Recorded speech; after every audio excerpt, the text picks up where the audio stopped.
zan samu ɗan jari bola domin kuɗi biya yi ƙasa. Yawwa ga wani can. Barin ji me da me yake siya? Babban mutum a kamu siya.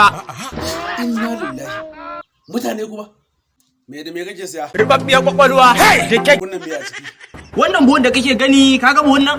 Ribabban jarirai ne a ciki. Wannan ba?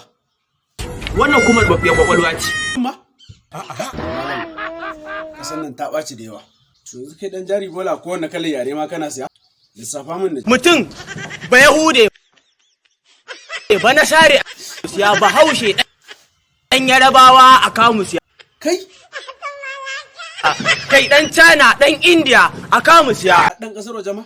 Abin na kai tsamari da yawa. To nawa ka sayo wannan ɗan Fulani? To mu dai amma kai gaya masa nawa na sai ka ɗan Fulani. 850. Shi kuma wannan fa? 950. Jariri ko wata nawa ne a kamu? Nawa za ka saye shi? Za a baka wanto. A ban sayar ma haka.